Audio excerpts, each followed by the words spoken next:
19वीं सदी का आखिरी दौर। भारतीय उपमहाद्वीप की यात्रा कर रहे लेखक मार्क ट्वेन ने इस इलाके से प्रभावित होकर लिखा, भारत में ही मानव जाति पली बढ़ी है, यही इंसानी बोली का जन्म हुआ है। इसे ऐतिहासिक गाथाओं और परंपराओं की दादी और परदादी कहा जा सकता है।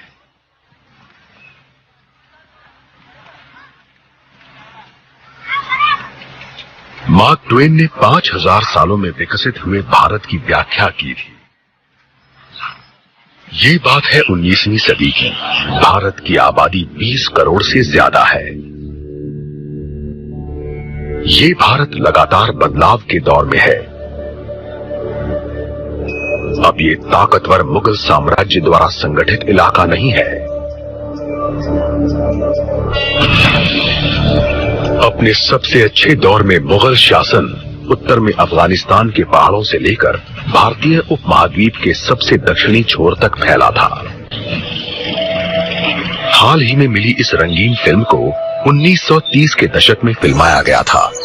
ये 16 मिलीमीटर की कोडाक्रोम फिल्म है, जिसे पूरी तरह हाई डेफिनेशन में बदल दिया गया है। ये मध्यकालीन भारत की एक झलक है, जिसके ज्यादातर हिस्से पर मुगल राज करते थे। मुगलों का प्रभाव भारत के दक्षिणी दूर दराज के इलाकों तक कभी नहीं पहुंच पाया। यहाँ तक कि मध्य भारत में भी उन्हें अपना अधिकार जताने के लिए स्थानीय रियासतों के सहयोग पर निर्भर रहना पड़ता था। पर उनकी विरासत आज के भारत में भी जिंदा है, जिसे देश भर में बने स्मारकों और इमारतों के बेमिसाल आर्किटेक्चर में देखा जा सकता है। और इन स्मारकों में सबसे मशहूर शानदार ताजमहल है।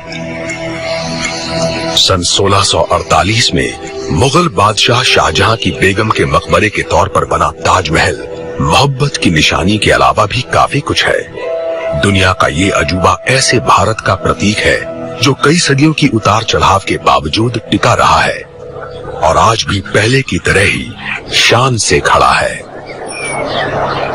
ताजमहल बनवाने वाले शाहजहां के लफ्जों में, इस जहां में ये इमारत ऊपर वाले की अहमियत बताने के लिए बनाई गई है। सन 1862 में आखिरी मुगल बहादुर शाह जफर की मौत के साथ ही मुगल सल्तनत का अंत हो गया। इसके बाद राजनीतिक अस्थिरता के दौर में ढेर सारी छोटी छोटी रियासतों, कबीलों और समुदायों का जन्म हुआ और शासन करने की ताकत में ऐसा खालीपन आया जिसे भरने में कोई कामयाब नहीं हुआ। सन 1903 ये भारत की कुछ सबसे पुरानी फिल्में हैं। इन्हें अमेरिकन इन्वेंटर और सिनेमा के पायनियर थॉमस आर्मैट ने फिल्माया है। इस समय तक भारत के लोगों पर विदेशी राज करते हैं, जिसका केंद्र आधी दुनिया के पार यूरोप के एक टापू पर है। अंग्रेज पहली बार सन 1608 में भारत आए थे। वो यहाँ ब्रिटिश ईस्ट इंडिया कंपनी के तौर पर आए थे। शुरू में वो लोग यहाँ पर केवल व्यापार करने के उद्देश्य से आए थे, पर फिर समय के साथ साथ उनका उद्देश्य बदला, उनकी इच्छाएं बढ़ी और उनकी राजनैतिक आकांक्षाएं सामने आईं। दूसरा दिल्ली दरबार। ये ब्रिटिश लॉर्ड कर्जन की अगुवाई में हो रहे समारोह के दृश्य हैं, जो इससे पहले कभी प्रसारित नहीं हुए। ये ब्रिटिश लोगों द्वारा भारत में सैनिक शक्ति का अब तक का सबसे बड़ा प्रदर्शन है। भारत में संसाधनों की भरमार है। ईस्ट इंडिया कंपनी ने उन संसाधनों पर एकाधिकार करने के साथ साथ अपना सैनिक और प्रशासनिक प्रभाव भी बढ़ा लिया है। इसने स्थानीय लोगों के विद्रोहों को कुचल दिया है, जिनमें सन 1857 का सैनिक विद्रोह भी शामिल है। अब सत्ता ईस्ट इंडिया कंपनी से ब्रिटेन के राजघराने के हाथों में जाने वाली है। सन 1858 की अपनी घोषणा में तत्कालीन ब्रिटिश मोनार्क क्वीन विक्टोरिया ने कहा, हम भारत की स्थानीय रियासतों के राजाओं के लिए ये घोषणा करते हैं कि हम उनके साथ ईस्ट इंडिया कंपनी या उसके नाम पर किए गए सभी समझौतों या एग्रीमेंट्स को स्वीकार करेंगे और हम उन्हें पहले की ही तरह जारी रखेंगे और हम उम्मीद करते हैं कि रियासतों के राजा भी ऐसा ही करेंगे। क्वीन की इस घोषणा का उद्देश्य ये जताना है कि वो सबको साथ लेकर राज करना चाहती है, लेकिन दराज, जो इस कॉलोनियल ताकत का नया नाम है, अब दोबारा कभी भी भारत के लोगों पर भरोसा करने के लिए तैयार नहीं है। ब्रिटिश राज की सामाजिक और आर्थिक नीतियां हर कीमत पर भारत के लोगों को विदेशियों की सत्ता में लाने के लिए बनी थी। उन्हें डर है कि परिवर्तन सामाजिक उथल-पुथल को जन्म दे सकता है, जिससे एक बार फिर सन 1857 जैसे हालात पैदा हो सकते हैं। 20वीं सदी की शुरुआत। ये ब्रिटिश भारत के पश्चिमी हिस्से की बीकानेर रियासत का लालगढ़ पैलेस है। यह औपनिवेशिक भारत की 500 से ज्यादा रियासतों में से एक का नजारा है, जो कहीं और नहीं मिलेगा।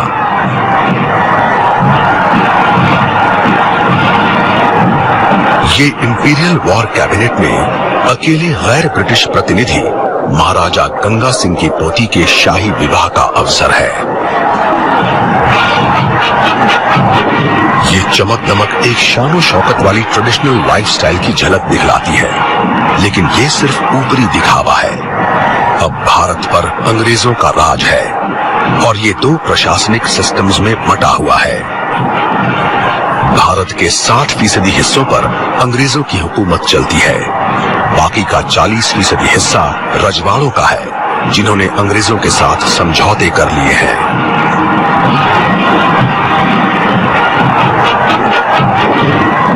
क्वीन विक्टोरिया द्वारा ब्रिटिश राज की घोषणा के महज 5 दशक बाद भारत की असली राजनीतिक सत्ता रजवाड़ों के हाथ से निकल गई है। इनके पास बस घटी हुई ताकत की यादें ही बची हैं।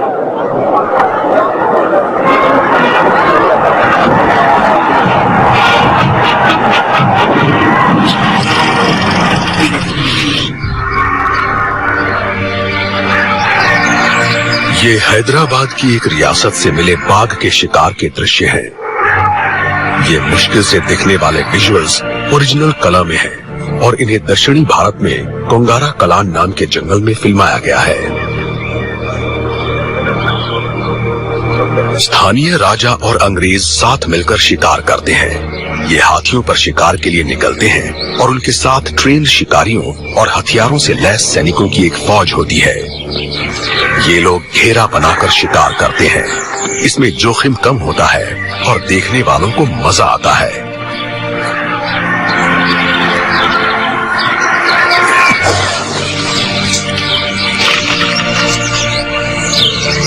मौजूदा बिहार की एक रियासत बनेली के राजा के शब्दों में इसमें शिकार इस तरह किया जाता था।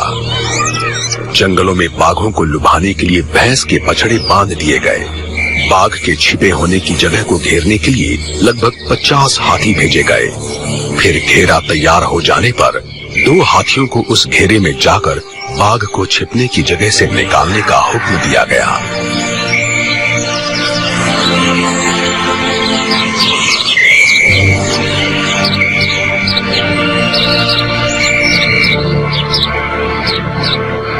हाथियों के करीब आने पर बाघ बार बार गुस्से में हमला करता था। शुरू में ये बहुत रोमांचक था, लेकिन फिर बाघ थक कर लेट गया। रोज इस तरह के 2 या 3 घेरों के साथ मैंने सैकड़ों बाघों का शिकार देखा है। 20वीं सदी में बाघ का शिकार ब्रिटिश राज का प्रतीक बना रहा। ब्रिटिश राज ने महाराजाओं को ऐसे समझौते करने के लिए मजबूर कर दिया है जिससे उनके ज्यादातर अधिकार खत्म हो गए। ज्यादातर रजवाड़ों को अपने दरबार में तैनात ब्रिटिश रेजिडेंट के दखल को झेलना पड़ता है।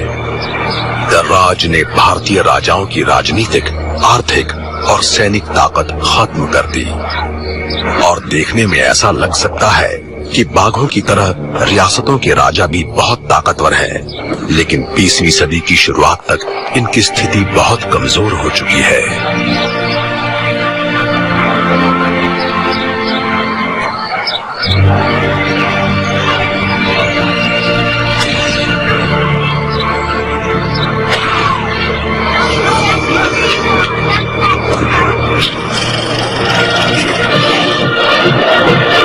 दिसंबर सन 1911 दिल्ली दरबार। शुरुआती फिल्म डॉक्यूमेंट्री बनाने वालों में से एक चार्ल्स अर्बन ने किनेमा कलर नाम की एक नई टेक्नोलॉजी का इस्तेमाल किया। उन्होंने 2.5 घंटे की फिल्म बनाई जिसका नाम था with our king and queen through India. इस फिल्म में तीसरे दिल्ली दरबार के नजारे हैं, जो ब्रिटिश सम्राट जॉर्ज V के राज्याभिषेक के समय होने वाला एक सैनिक समारोह है। इस समारोह में सबसे अहम मौजूदगी सम्राट और उनकी पत्नी मैरी की है और इन्हें भारत का एम्परर और एम्प्रेस घोषित किया गया। लेकिन ये इस समारोह में होने वाली अकेली महत्वपूर्ण घोषणा नहीं है। ब्रिटिश भारत की राजधानी अब कलकत्ता से हटाकर दिल्ली लाई जाने वाली है। राजधानी को कलकत्ता से दिल्ली लाए जाने के प्रस्ताव पत्र में भारत के वाइसरॉय लॉर्ड हार्डिंग ने लिखा, ये काफी समय से एक गंभीर असंगति मानी जाती है कि ब्रिटिश लोग अपने भारतीय इलाके के सबसे पूर्वी छोर पर स्थित शहर कलकत्ता से इस देश पर शासन करते हैं, लेकिन कलकत्ता से राजधानी हटाने की यही एक वजह नहीं थी। सन 1905 में बंगाल के बंटवारे के बाद ये इलाका ब्रिटिश राज के राष्ट्रवादी विरोधियों का केंद्र बन गया था। सन 1911 के दरबार में सम्राट जॉर्ज V द्वारा औपचारिक रूप से दिल्ली को राजधानी घोषित करने के साथ ही ये बात पक्की हो गई। अब दराज का एक नया युग शुरू होने वाला है। 1930 का दशक, दिल्ली। ये नए निर्माणों से सजी राजधानी के सबसे शुरुआती दृश्य है, जिसे ये रूप दिया है ब्रिटिश आर्किटेक्ट एडविन लुटियंस ने। इसे डिजाइन करने और बनाने में 20 साल से भी ज्यादा लगा और ये ब्रिटिश साम्राज्य की सत्ता के एक नए अध्याय का प्रतीक है। इसके बीचों बीच शानदार वाइसरॉयज हाउस है, जो आगे चलकर स्वतंत्र भारत में राष्ट्रपति का निवास बनेगा।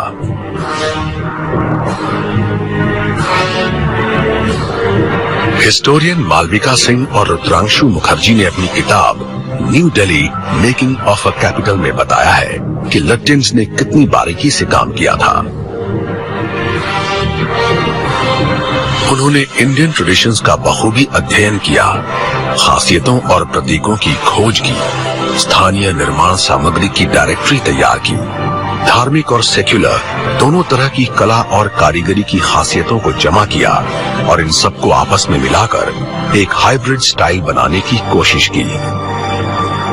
एक नई शानदार राजधानी का निर्माण ब्रिटिश राज की साम्राज्यवादी सत्ता के सबसे अच्छे दौर का प्रतीक बन गया। भारत अब धीरे धीरे लेकिन लगातार बदलने लगा है। 1930 का दशक, ब्रिटिश भारत के पूर्वी हिस्से की बंगाल रियासत। ये दार्जिलिंग की टॉय ट्रेन है, जिसे अंग्रेजों ने भारत पर अपनी हुकूमत के सबसे अच्छे दौर में सन 1879 में बनवाया था। बंगाल के इसके बावजूद ये सवाल उठता है कि क्या आधुनिक सुधारों ने सचमुच भारतीयों की जिंदगी को बेहतर बनाया है? इस समय तक भारत के लोग ब्रिटिश सत्ता के अधीन रहते हैं। ब्रिटिश राज में सरकार में उनकी भागीदारी न के बराबर है और ये आर्थिक और सामाजिक रूप से बहुत पिछड़ी हुई हालत में है।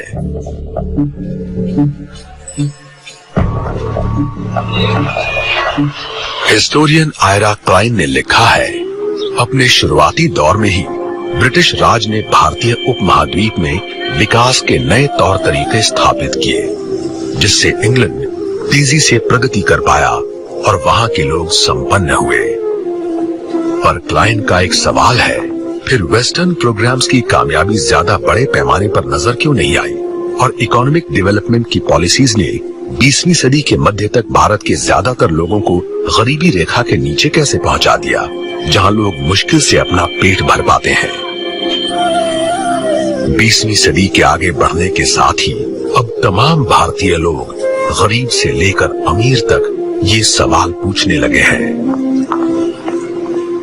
अपनी दोस्त को लिखे एक पत्र में मैसूर रियासत के दीवान या प्रधानमंत्री सर मिर्जा इस्माइल ने लिखा, मैं बढ़िया शिक्षा और हायर पोस्ट के साथ खुशकिस्मत लोगों में से एक हूँ, लेकिन कई बार मुझे बहुत निराशा होती है। मेरे स्टेटस और मेरी कामयाबियों के बावजूद लगभग सभी ब्रिटिश लोग मुझे अब भी अपने से नीचा समझते हैं। वो ये नहीं समझ पाते कि वो जिस भारत की बात करते हैं वो ब्रिटिश लोगों की बनाई हुई चीज है और उनके जाने के बाद वो ज्यादा समय तक नहीं चलेगी। भारत में लोगों का विचार फिर से बदलने लगा है और इस बार वो अपने शासन पर विचार कर रहे हैं। इसने गांधी जी जैसे जाने माने नेताओं के लिए पूरे देश में स्वतंत्रता आंदोलन की शुरुआत करने के लिए जमीन तैयार कर दी और एक बार शुरू होने पर इस आंदोलन को रोकना मुश्किल साबित होगा। इस बीच ब्रिटिश साम्राज्य आधुनिक काल में सबसे हिंसक आंदोलन से गुजरने वाला है।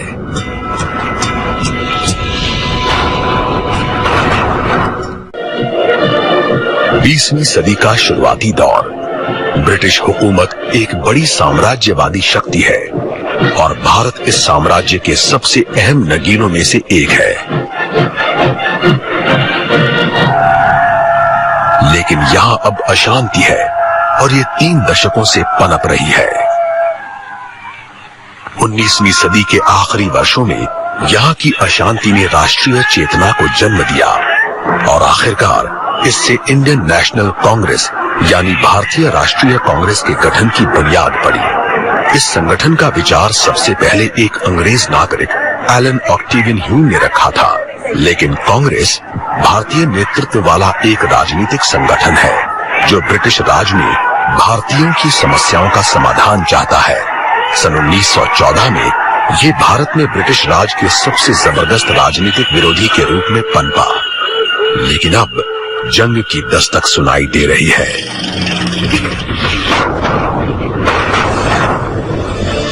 जुलाई सन 1914 से नवंबर सन 1918 तक पूरे यूरोप में जबरदस्त लड़ाई छिड़ी रही, जिसमें साम्राज्यवादी ताकतों के साथ साथ उनकी रियासतों ने भी भागीदारी की।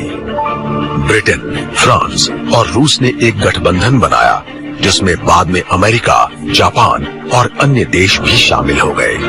इन्होंने साथ मिलकर जर्मनी और ऑस्ट्रिया हंगरी का सामना किया।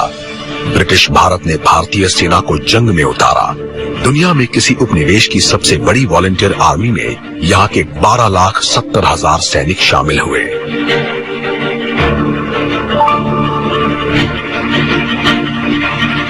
इस विश्व युद्ध में ब्रिटिश और भारतीय सेना साथ मिलकर लड़ रही है। शौर्य का सम्मान करने में ब्रिटिश और भारतीय सैनिकों के बीच कोई भेदभाव नहीं किया गया।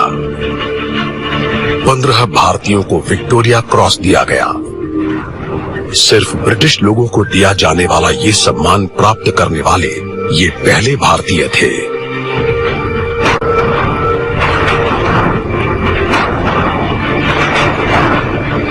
लगभग 75,000 भारतीय सैनिक मारे गए और इनमें से कईयों ने विदेशी जमीन पर दम तोड़ा और लाखों सैनिक घायल हुए।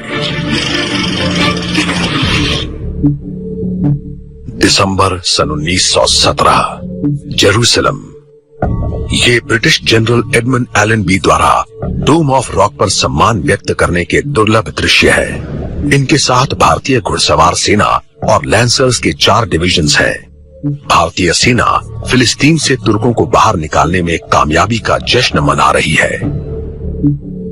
नवंबर सन 1918 तक जर्मनी ने समर्पण कर दिया और जंग खत्म हो गई, लेकिन कोई भी इससे सही सलामत नहीं बचा है।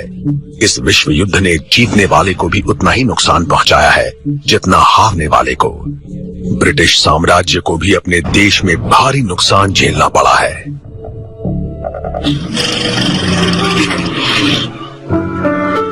सन 1925 ग्रेट ब्रिटेन। इन अनोखी फिल्म आर्काइव्स में बायो कलर नाम की एक खास टेक्नोलॉजी का इस्तेमाल हुआ है। क्लॉड फ्रीस ग्रीन ने जंग के बाद ब्रिटेन की स्थिति को दिखाने के लिए बायो कलर का इस्तेमाल किया। लंबी और बेरहम लड़ाई में सैनिक रूप से कामयाब रहने के बावजूद ब्रिटेन अब आर्थिक मुश्किलों का सामना कर रहा है। ब्रिटेन को सुपर पावर बनाने वाली औद्योगिक क्रांति अब धीमी पड़ रही है।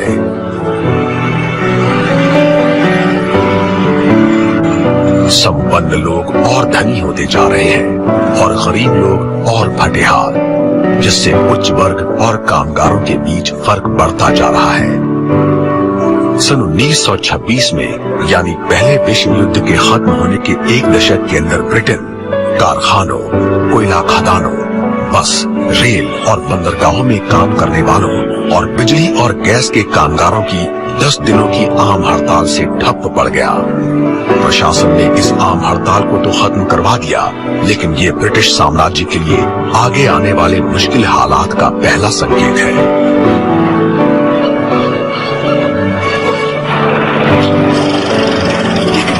इस बीच प्रथम विश्व युद्ध के बाद के भारत में भी एक नई असंतुष्टि पनप रही है। जंग शुरू होने पर भारत के रजवाड़ों के साथ साथ ज्यादातर जनता ने लड़ाई में ब्रिटेन का साथ दिया था। भारतीय सैनिक अपनी मर्जी से अंग्रेजों के लिए लड़े थे और रियासतों ने युद्ध के लिए अपने खजाने खोल दिए थे। ब्रिटिश अखबार द टाइम्स के मुताबिक भारत ने जिस उत्साह से युद्ध में मदद की है, उसकी एकता और समर्पण ने ब्रिटेन को खुश कर दिया है। भारत में अंग्रेजों का विरोध करने वाले लोगों ने भी इस उम्मीद में युद्ध के समय अपना रुख नर्म कर लिया कि शायद लड़ाई में मदद के बदले अंग्रेज उन्हें आजाद कर दें। विश्व युद्ध खत्म होने के महज 1 साल बाद ऐसा लगने लगा कि ये जल्दी ही होने वाला है। सन 1919 में अंग्रेजों ने गवर्नमेंट ऑफ इंडिया एक्ट पारित किया। इस कानून से सरकार में भारतीयों की भागीदारी बढ़ गई। इससे पार्लियामेंट में 2 हाउसेज की शुरुआत हुई और स्टेट गवर्नमेंट में कई अहम पद भारतीयों को दे दिए गए। लेकिन ये सिर्फ एक दिखावा है। सेंट्रल गवर्नमेंट अब भी अंग्रेजों के नियंत्रण में है। रियासतों में भी टैक्स और लॉ एंड ऑर्डर जैसे अहम पदों पर अंग्रेज ही है। और फिर वक्त ने करवट ली। इस बार भारत का विचार एक अहिंसक आंदोलन से पैदा हुआ, जो भारत के लोगों को आजादी की राह पर ले जाने वाला है।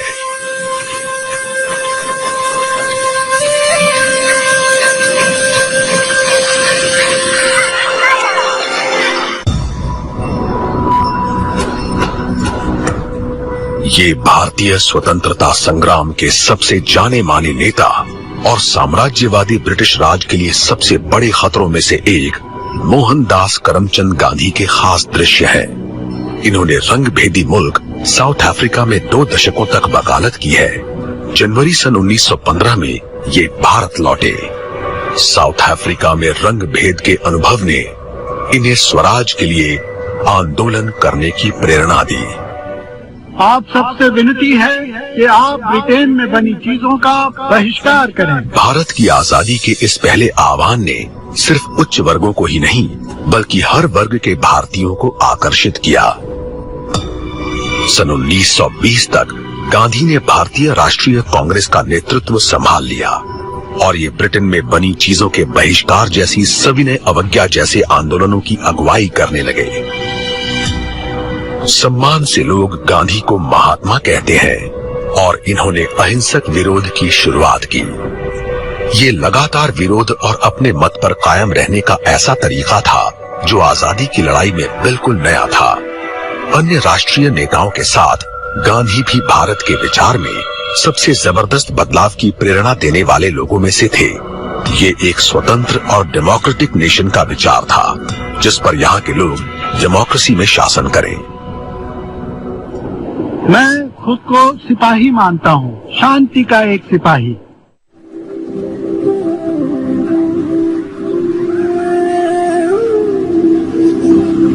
भारत की पवित्र नदी गंगा, जो हमारी पहचान है, ये एक राष्ट्रीय पहचान है जो आधुनिक 20वीं सदी में काफी सशक्त हो रही है। लगभग 2 सदी की गुलामी के बाद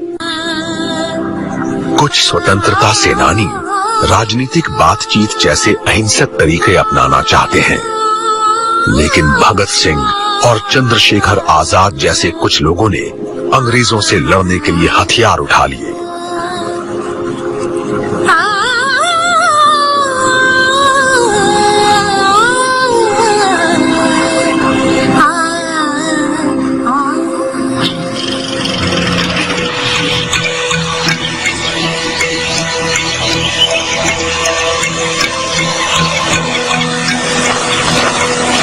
अंग्रेजों ने बड़ी बेरहमी से इसे दबा दिया। सन 1930 में कांग्रेस ने सन 1882 के उस दमनकारी कानून के खिलाफ आंदोलन शुरू किया, जिसमें नमक बनाने और बेचने पर भारी टैक्स लेने का प्रावधान था। मार्च सन 1930 के अपने एक पत्र में गांधी ने वाइसरॉय लॉर्ड अर्विन को लिखा कि ये औपनिवेशिक सत्ता का एक कड़ा कानून है और भारतीय लोगों पर इसका बहुत बुरा असर पड़ रहा है। हालांकि मैं भारत में ब्रिटिश शासन को एक अभिशाप मानता हूँ, लेकिन मैं अंग्रेजों को दुनिया के बाकी लोगों से बुरा नहीं मानता। और मैं ब्रिटिश शासन को अभिशाप इसलिए मानता हूँ क्योंकि इसने लगातार शोषण वाली एक व्यवस्था और ऐसे खर्चीले सैनिक और नागरिक प्रशासन के जरिए करोड़ों भारतीयों को बदहाल कर दिया है, जिसका खर्च ये देश नहीं उठा सकता है। इसने राजनीतिक रूप से हमें अंग्रेजों का गुलाम बना दिया है। इसने हमारी सभ्यता की बुनियाद खत्म कर दी है और हम कायर असहाय लोगों का देश बनकर रह गए हैं।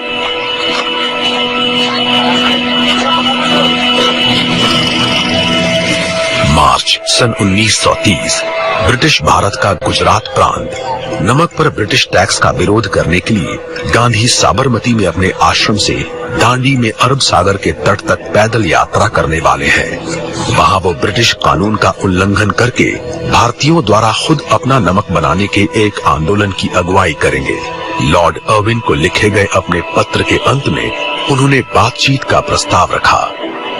मैं जानता हूँ कि आप मुझे गिरफ्तार करके मेरी कोशिश को नाकाम कर सकते हैं, लेकिन मेरे बाद हजारों लोग अनुशासित ढंग से ये काम करने को तैयार रहेंगे और नमक कानून का उल्लंघन करके वो उस कानून की सजा पाने के लिए तैयार रहेंगे जिसे कभी कानून की किताब में दर्ज ही नहीं होना चाहिए था। मैं आपको बेवजह मुश्किल में नहीं डालना चाहता। अगर आप इस मुद्दे पर मुझसे आगे बातचीत करना चाहते हैं और इस पत्र को प्रकाशित नहीं होने देना चाहते हैं, तो आपका टेलीग्राम मिलते ही मैं इसे रोक दूंगा। अर्विन ने इसका कोई जवाब नहीं दिया। इसकी बजाय उसने गांधी को गिरफ्तार करने का हुक्म दिया, लेकिन इससे बिना डरे गांधी जी ने जेल में अनशन शुरू कर दिया। विरोध के ऐसे अनोखे तरीकों ने गांधी जी की महात्मा वाली छवि और भारत की जनता पर उनकी पकड़ को और मजबूत कर दिया।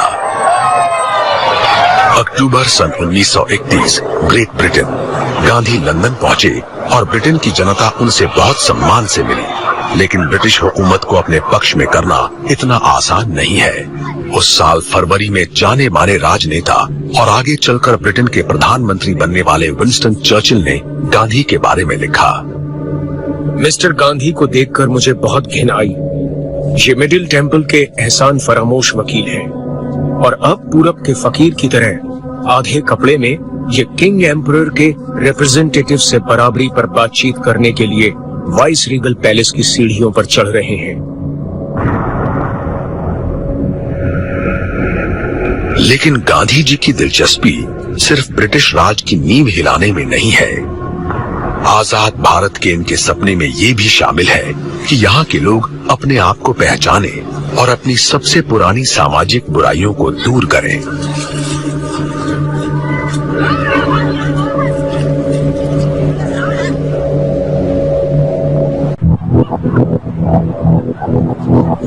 पहले विश्व युद्ध के बाद के दौर में भारत में ब्रिटिश राज, गांधी जैसे नेताओं की अगुवाई में यहाँ के लोगों में देशभक्ति की लहर दौड़ रही है।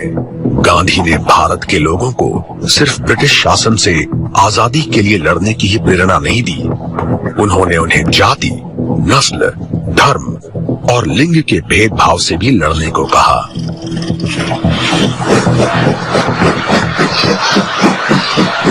सन 1932 ब्रिटिश भारत में दिल्ली से महज 160 किलोमीटर पूर्व में स्थित मुरादाबाद। ये यहाँ के उस दलित समुदाय के लोगों के कुछ दुर्लभ नजारे हैं जो हिंदू समाज में सबसे नीचे माने जाते हैं। ब्रिटिश भारत में दलित बहुत फटे हाली में रहते हैं। इनकी बस्तियां सबसे अलग थलग होती हैं और इन्हें ऐसे काम दिए जाते हैं जो हिंदू धर्म ग्रंथों के अनुसार अशुद्ध है। हिंदू समाज को नहीं मानने वाले पश्चिमी शासकों के होने के बावजूद ब्रिटिश राज के दौरान भी भारतीय समाज में छुआछूत जैसी बुराइयां मौजूद हैं। गांधी जी का मानना है कि अगर भारत को आगे बढ़ना है तो छुआछूत जैसी बुराइयों को खत्म होना चाहिए। इन्होंने दलित समुदाय को एक नया नाम दिया, हरिजन, यानी ईश्वर के लोग। इसके साथ ही इन्होंने दलित समुदाय के लोगों के साथ खाने, मिलने जुलने और प्रार्थना करने जैसे सार्वजनिक रूप से दिखाई देने वाले कामों की मदद से लोगों को समझाने की कोशिश की। गांधी जी का मानना है, अगर मेरा पुनर्जन्म हो तो मुझे दलित के रूप में पैदा होना चाहिए, ताकि मैं उनके दुख, उनकी तकलीफों और उनकी मुश्किलों को समझ सकूं, और शायद इससे मुझे खुद को और उन सबको उनकी बुरी हालत से आजाद कराने की प्रेरणा मिलेगी। ये उत्तर भारत में इलाहाबाद के नजारे हैं। 3 पवित्र नदियों गंगा, यमुना और पौराणिक सरस्वती के संगम पर बसा ये शहर हमेशा से आजादी की लड़ाई का केंद्र रहा है। इस शहर ने स्वतंत्रता आंदोलन के शुरुआती दिन देखे हैं, जब मोतीलाल नेहरू जैसे नरमपंथी नेताओं ने अपनी भारतीय पहचान कायम करनी शुरू की थी। ये मोतीलाल नेहरू के पुत्र जवाहरलाल नेहरू का जन्म स्थान भी है, जो आगे चलकर आजाद भारत के पहले प्रधानमंत्री बनेंगे। जवाहरलाल नेहरू राष्ट्रीय चेतना की एक लहर की अगुवाई करते हैं। गांधी जी की तरह इन्होंने भी पश्चिम में वकालत की पढ़ाई की है। ये भारत की आजादी के पक्के इरादे के साथ अपने देश लौटे हैं। गांधी जी की तरह ये भी बुद्धिजीवी होने के साथ साथ लोकप्रिय जन नेता भी हैं, और इन्होंने भी भारतीय जनता के बीच अपनी मजबूत जगह बना ली है। अपनी मशहूर ऐतिहासिक किताब डिस्कवरी ऑफ इंडिया में इन्होंने अपने देश के बारे में लिखा, बार बार विदेशी हुकूमत में रहने के बावजूद कोई इसके जोश को खत्म नहीं कर पाया, और आज भले ही ये एक विजेता के हाथों का खिलौना बना हुआ लग रहा हो, लेकिन अब भी इसने हार नहीं मानी है और इसका उत्साह कायम है। ये एक मिथ, विचार और सपना है, लेकिन साथ ही ये बहुत वास्तविक और जीवंत भी है। नेहरू और उनके पॉलिटिकल मेंटोर गांधी ने आजाद और सेक्युलर इंडिया का विचार सामने रखा, जिसमें हर नागरिक को बेसिक ह्यूमन राइट्स की गारंटी होगी। डिस्कवरी ऑफ इंडिया में नेहरू ने लिखा, इंसानियत का सबसे अच्छा और सबसे बढ़िया तोहफा किसी एक नस्ल या देश का एक अधिकार कभी नहीं हो सकता है। इसे सीमाओं में नहीं बांधा जा सकता, और न ही इसे किसी कंजूस का जमीन में गड़ा खजाना माना जा सकता है। गांधी और नेहरू जैसे नेताओं ने ऐसे भारत का सपना देखा जहां सभी भारतीय बिना किसी सांस्कृतिक और धार्मिक भेदभाव के मिलजुल कर रहें, लेकिन सबकी राय ऐसी नहीं है। दिसंबर सन 1930 में ऑल इंडिया मुस्लिम लीग के प्रेसिडेंट मोहम्मद इकबाल ने एक बिल्कुल नया विचार पेश किया। भारत विभिन्न नस्ल के लोगों का देश है, जो अलग अलग भाषाएं बोलते हैं और जिनके धर्म भी अलग अलग हैं। उनका व्यवहार किसी एक नस्ल चेतना से तय नहीं होता। भारत के सांप्रदायिक समूहों की वास्तविकता को स्वीकारे बिना यहाँ यूरोपीय लोकतंत्र के सिद्धांत को लागू नहीं किया जा सकता। इसलिए मुस्लिम लोगों द्वारा भारत के अंदर एक मुस्लिम भारत के निर्माण की मांग बिल्कुल जायज है। उन्होंने आगे कहा, मैं पंजाब, उत्तर पश्चिम सीमांत प्रांत, सिंध और बलूचिस्तान को एक रियासत के रूप में देखना चाहूंगा। ये ब्रिटिश साम्राज्य के अंदर हो या उसके बाहर, लेकिन मुझे लगता है कि north West Indian Muslim state का गठन ही मुसलमानों का भविष्य होगा, कम से कम उत्तर पश्चिम भारत के मुसलमानों का।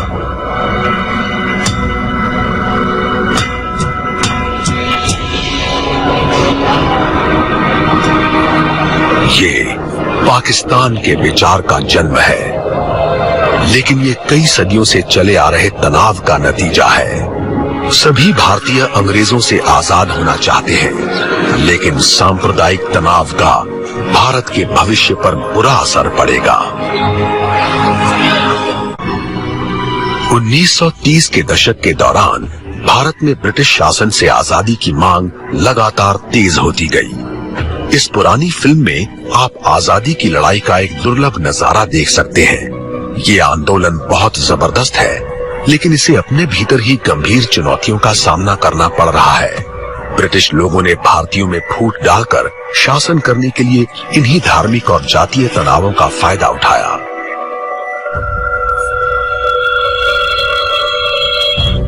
सितंबर 1932 गांधी जी ने ऊंची और नीची जातियों के लिए अलग अलग राजनीतिक प्रतिनिधित्व बनाने की ब्रिटिश नीति के विरोध में अनशन शुरू कर दिया।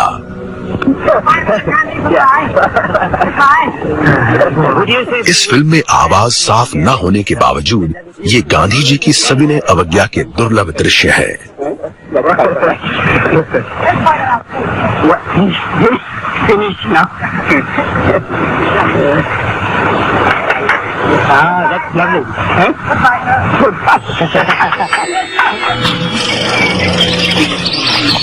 सन 1938 ब्रिटिश भारत के उत्तरी हिल स्टेशन। ब्रिटिश राज के अफसर यहाँ छुट्टी मना रहे हैं। ये साहिब वाले अपने रुतबे से अच्छी तरह वाकिफ हैं।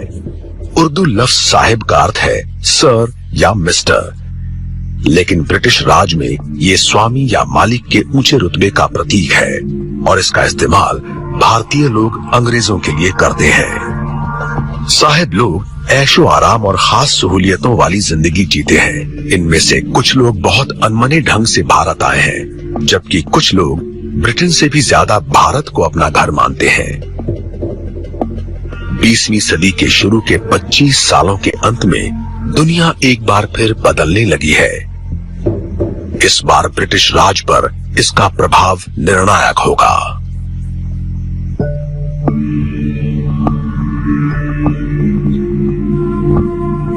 200 वर्षों से ज्यादा समय से ब्रिटेन भारत पर राज कर रहा है।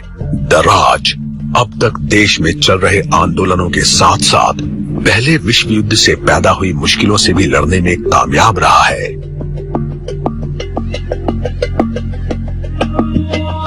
पहले विश्व युद्ध के महज 20 साल बाद एक बार फिर जंग के बादल घेरने लगे। एक बार फिर यूरोपीय देशों के गठबंधन की अगुवाई के लिए ब्रिटेन को याद किया जाएगा। इस बार ये लड़ाई एडोल्फ हिटलर के जर्मन खतरे के खिलाफ है। ये लड़ाई पूरी दुनिया को चपेट में ले लेगी और किसी की भी कल्पना से ज्यादा तबाही मचाएगी। दूसरे विश्व युद्ध में जंग का मैदान यूरोप, प्रशांत क्षेत्र, अफ्रीका, अमेरिका, जापान, चीन, मिडिल ईस्ट और भारत तक फैल जाएगा। ये इतिहास में सबसे जानलेवा युद्धों में से एक होगा, जिसमें 5 से 8 करोड़ लोग मारे जाएंगे और इनमें से ज्यादातर लोग आम नागरिक होंगे। नाज़ी फौज खत्म कर दी जाएगी और फासिज्म पर हमला होगा। जर्मनी और यूरोप के काफी बड़े हिस्से का राजनीतिक नक्शा बदल जाएगा। इस लड़ाई का ब्रिटेन के लोगों, उसके शहरों और उसकी अर्थव्यवस्था पर बहुत बुरा असर पड़ेगा। ब्रिटेन अपना पूरा ध्यान और अपने सभी संसाधनों को खुद को फिर से मजबूत करने में लगाएगा।